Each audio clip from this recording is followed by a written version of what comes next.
guys, thanks for tuning in to today's video. Today is going to be another Motivation Monday, and I hope that you enjoy this. I've got in front of me my Bible, and I've got my journal. I just had some thoughts to share with you that I feel like that God has put on my heart to share with you. Let's just get into it.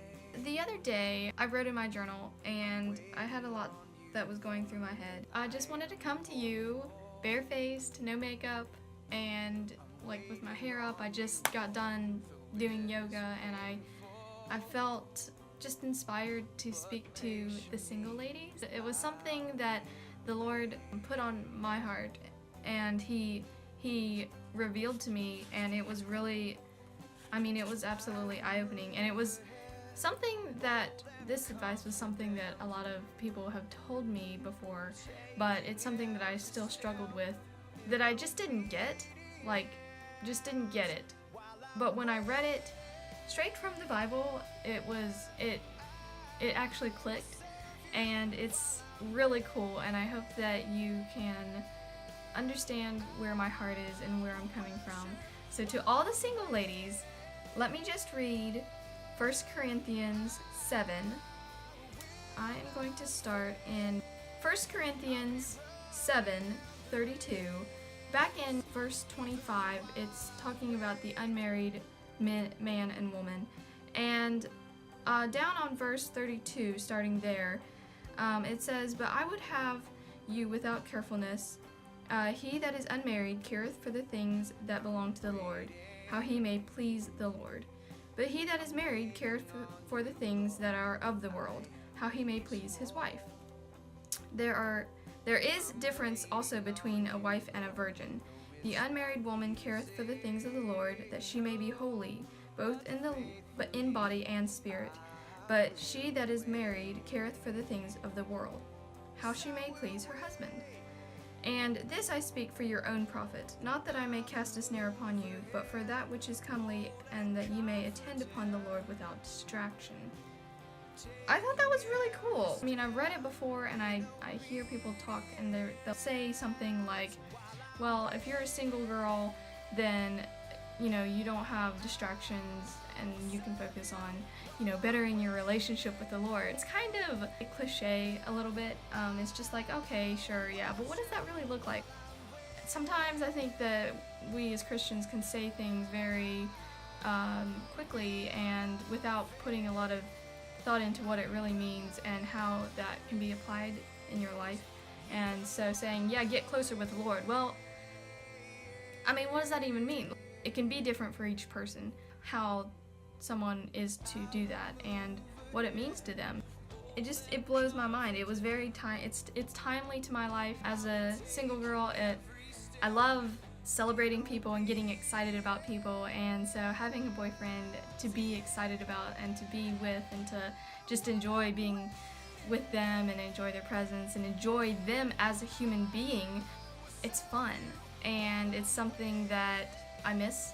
What I get from this passage is that when you're single, you have the most opportune time to do His work, to do the Lord's work, and to do what you feel is called to you, and you can completely pursue it with all of your heart, and you can work hard, and you don't have to have anyone there holding you back or distracting you, honestly. But when you're married and you've got someone, you really have to tend to them. You have to be very aware of where they're at in their life and very sensitive to them. And it says right here that when you're married, you're going to be caring for him and pleasing him. You're going to be doing the things that he wants to do, and he'll be doing things that you'll want to do. It will be a bit of a give and take, but when you're single, you can completely, fully put yourself into the Lord's work and what he has for your life and what he's calling you to. And I think that's really cool, and it's such an opportune time to chase his calling, and you may not know what his calling is. It's the perfect time to find out and to really seek his heart and to just be sensitive to the Lord. That is when you can be quiet by yourself. You can just calm down and not have to worry about what other people think of you and so, you and your boyfriend. You can just calm down, and you are your own person, and you can really, really seek the Lord out. And that can be by reading more of his word. That can be honestly, spending time alone is something that I didn't do a lot of. As an extrovert, I love people, and I gain a lot of energy, and I just love being around people. When I am around people, I feel more energized, and when I'm alone, or I used to be alone, anytime I would spend a lot of time alone, I would feel, I don't know, just kind of odd, and it was like I couldn't spend a lot of time by myself. But moving out on my own and having an apartment of my own, it's been a really good learning experience for me, and I think that I can spend a lot of time thinking and praying and, you know, digging into the word, and I don't have any distractions. I don't have someone saying, hey, will you know, look at this with me, or whatever, or let's go eat dinner, whatever, you know. And while that's a lot of fun and it's great and it's something that I desire just as much as I'm sure any single girl desires to go out to dinner or spend every evening together, you know, I think that when you have the opportunity to spend every evening with the Lord, it's just the coolest thing, and you can really, really, really delve in and dig in and get deep with yourself, along with getting deep with the Lord. You can really get real with yourself. This passage makes me feel special. It makes me feel like I have an assignment from the Lord, and he is there. He is ready to talk to me and ready to tune to my wishes, as well as me tuning to his. And when I'm tuning into his wishes, he is turning my wishes into his, and it's so sweet. And you can really, really desire what God desires when you're aligning yourself with him. And it just blows my mind. It was a cool passage, and once I finally understood better what that meant, it just really, really helped me. I want to tend to the things of the Lord. I want to do his work. I mean, I just want to be a light, and I want to be someone that people can feel comfortable, like, opening up to. I think you can do that as a married woman too, but it's different when you're single. When you're single, like I said, you just have more time alone, and you can really, when you can be okay with that and be okay with yourself, it really makes a difference. It's like, as a single person, we have a responsibility, and something that it's a responsibility that you will never have again in your life if you decide to get married. If you do decide to get married, it will be just a window of time that is very, very special and very, very urgent, I think is the word.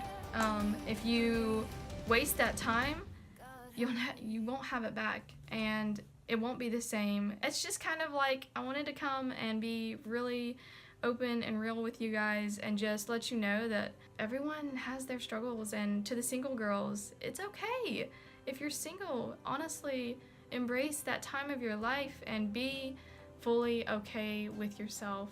And I think a lot of girls, or at least I know when I am single, sometimes I brag, oh yeah, I'm single, like, I don't need no man. But honestly, like, I want someone. I do want someone. It's something that I think a lot of hearts desire. They want that companionship, and they want someone to be there with them, to just go through life and talk about the struggles of life, and talk about the excitement of life, and be excited with. To have someone to be excited with, and to have someone to be excited for, and to have someone to be excited to. I think that, you know, relationships are awesome, and they're exciting, and they're fun, and you know, it can be just so much fun. But singleness, I think can have like this negative connotation where it's like, oh, you're single and like what's wrong with you, or and it shouldn't be that way. And I think that maybe now times are changing, but I think that I want to just say that the Lord is really, really present with those who are present with Him. And if you are single and you're wishing to have someone in your life, then that's okay. That's a natural feeling, but it's something that, it's something that you're not going through alone, even though like you're single and you're alone. Well, okay, but you're definitely not single alone. There's a million people out in the world. There's billions of people in the world who are single and who are living successful lives.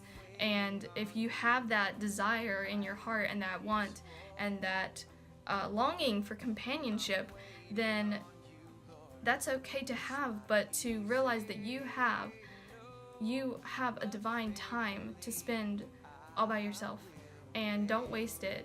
Don't waste it. Use that time to seek out the Lord and to find your calling and to, I feel so inspired, and I hope that you feel inspired too, and that you can understand what I'm trying to say and not misconstrue the words, what came out of the Bible. And I wanted this to be straight from the Bible and not just my own words, but I definitely had a lot of my own experience to add to that. Feel encouraged. Thanks, guys. See you next time. Bye!